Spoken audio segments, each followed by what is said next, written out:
Goeien en welkom bij het Politbureau, het wekelijkse politieke programma van Omroep Friesland. En dus gast is een deputaire Sietske Poepjes, maar haar zullen we het hebben over de verdeling van het geld in de culturele sector in Friesland. Cultuur is belangrijk, zeker in Friesland. De provincie had er dan een soort geldverroer. De vraag is likwijls, waar krijgt dat geld en waarom? Want er is wel wat zwaar in de culturele sector. Is weroriëntatie net gewoon een oorwoord voor bezuiniging?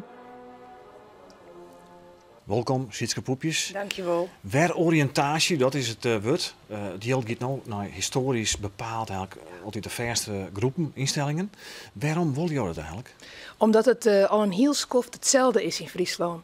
En de steden die brachten dat ik onder de aandacht van uw college vliegt hier bij de behandeling van uw cultuurbrief. Dat is het beleid voor de cultuur in Friesland. Ja, en om toch nog eens even te zien, nou, doen wij de goede dingen in uw professie, is deze weroriëntatie, het opnieuw besjen van geld in dit geval onder wadden. Ja, als je heroriënteren willen, dan word je het dus eigenlijk ik oors. Ja, dan willen we het oors. Omdat, wat ik niet al zei, nogal wat afspraken over waar krijgt hoeveel geld. Wel eens uit de jaren 80, soms uit de jaren 70 stammen. En wij kwamen er efter dat in provinciale steden, er is de redenering efter wel eens wat wij rekken. En er ben ik nieuwe spelers op de merk, nieuwe zelfskippen, nieuwe musea. Net altijd. Er ben ik instellingen en die lobbyen dan bij provinciale steden om geld. En die hebben vaak daar hele goede ideeën onder zitten. Ja. Alleen nog, dan moet je het wel machinaal nog hè. Het heeft een heel soort reuring veroorzaakt. Hè, dat ik instellingen met elkaar praten al om van de hark zit die tongje is om een soort positie in te nemen. Dat verrast je net? Dat vind ik juist hartstikke goed. Want als jou sjoggen wat uw college, waar ik deputaire van ben, vaststelt om provinciale steden, dan zeggen wij willen dat er meer geerwerken wordt in de culturele sector. Dat er meer een innovatie dienen wordt. Dus net elke niet meer op zijn eigen eiland, zijn eigen ding doen, maar maaien van Friesland de handen inslaan. En dat ik dan dat deze mensen te geren inspreken willen bij provinciale steden, hun plan uitlezen willen, dan word ik daar echt blij van. Ja, maar ik kan wel zeggen, het is mooi dat ze met elkaar praten, dat ze nou de geerwerking zien en misschien innoveren, maar het is voor nou eigenlijk alleen nog maar sprake van onrust. Had je dan jaren bijvoorbeeld dat de directeur van het Fries Museum zei van als we minder geld krijgen, stel dat we dat krijgen zo'n, dan maakt dat museum misschien wel een paar maanden in het dicht. Nou, dat laatste, dat liep het me net handig en dat liep het me net goed van Friesland. En ik denk net nee, maar als dat bedrijfsmeerdig maat. Ik denk net dat het zo vier komt. Want wat wij hier graag bij de provincie willen, is een paar dingen. Wij willen zien hoeveel krijgt hokker instelling. Binnen ik nieuwe spelers die wat hem matten. Hoe kunnen wij ervoor zorgen dat net in tussen wal en skip valt. Dus dat bijvoorbeeld van man een bepaald museum of iets oors dicht mat. Want dat is de bedoeling ik net. Wij willen juist dat voor dus inwoners van Friesland een heel breed cultuuroonbod is, waar elke niet een goed maar uit de futten kan. En net inslieten is.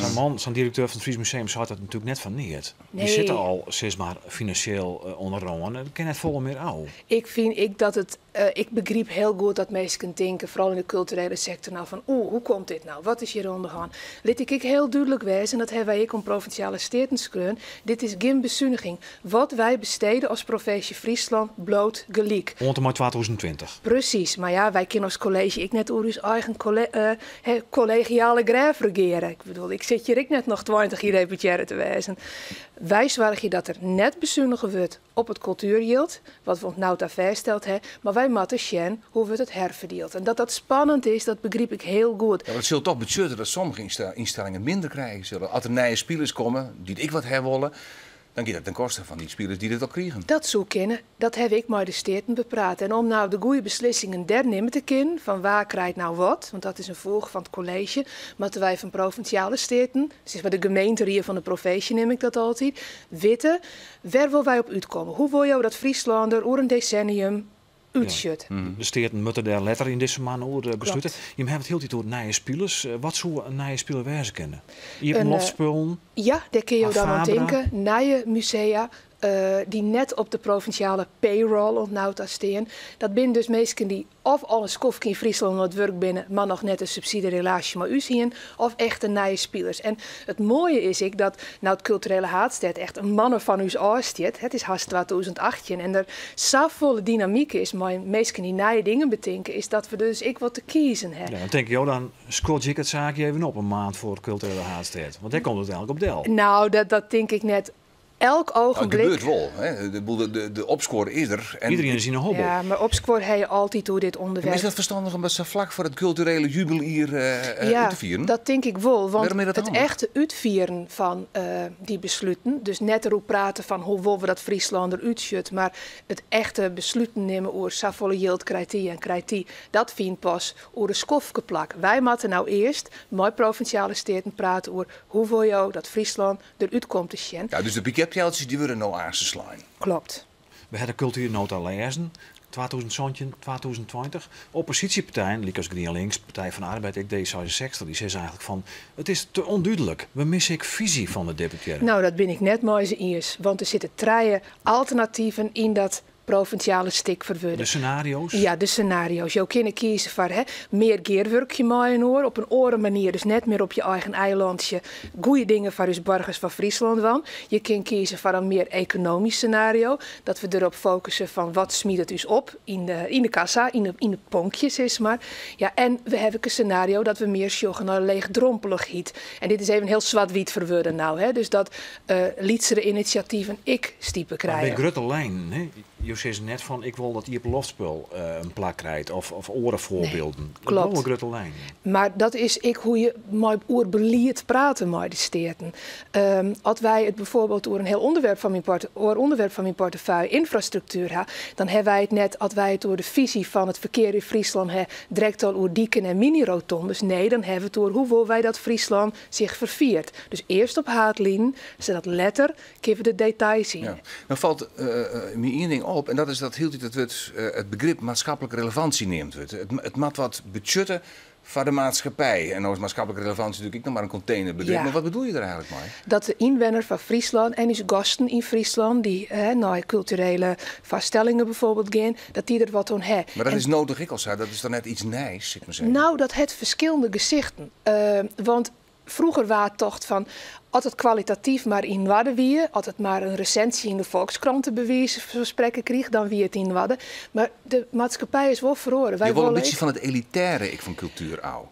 onder oren, net linnig. Wij willen vooral dat mensen die van nature net zo volle maar cultuur hebben, die zich net zo vertrouwd voelen om met cultuur in aanraking te komen, dat die denken van, god, ja, dit is ik voor u. Dan kom je dus bij Fabra en Iep Lospul nu. Onder oren. Maar ik, en dat is het prachtige voorbeeld van bijvoorbeeld het Fries Museum van Nou en Ierlien, de tentoonstelling rondom Alma Tadema, dat is redelijk heegstaande kunst. Ik wil binnen meningen daar ik over verdeeld.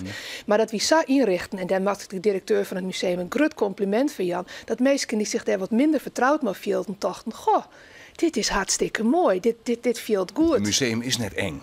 Nee. Vind je in het algemeen dat culturele instellingen dat die te min ondernemen, dat ze daar moeite mee hebben? Dat is eigenlijk wel matten zo. Dat kan ik iets in algemeen niet net zeggen, want dan keer ik de volle mensen hoe die in kan. Maar ken het beter in zijn algemeen? Ja, het kan beter. Dus we hebben een hartstikke goed cultureel klimaat hier in ons provincie. Maar ik denk, omdat het nou haast 2018 is, we leven in de 21ste eeuw, dat het ik wel oorskinn. En als je dat zegt, dat al die uitspraken soms decennia oud binnen, dan denk ik, nee, je moet wat machinaal doen hebben. En wat we ik goed dus realiseren moeten, is dat wij als provincie heel dal, als we ons vergelijken met andere provincies, de toets der kritiek wel terugsteen kunnen.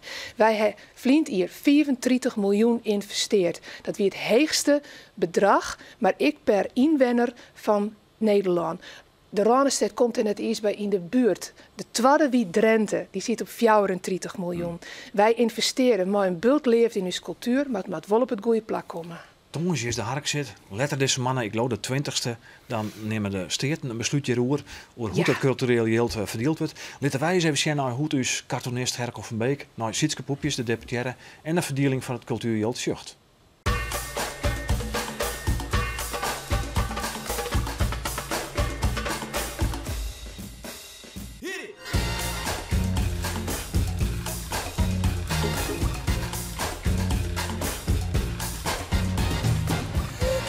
Jazz en net, hè? De jazz en net, Cartoonist nee. Herco van Beek in een nutshell over hoe het eigenlijk matten zo misschien. Hè? Ik denk het, ja. We willen graag, mevrouw Poepjes, dat jou beschikbaar blijft van het publiekbureau, ik de komende weken. En zeker dat het om cultuur gaat. Ik doe mijn best. Oké, dank u wel. Want zo dit is al even van het Politbureau. Het programma in de Nijweek, een man die vanzelfs werm kwartier verzon. Bedankt voor het zien. Nog een hele mooie jongen.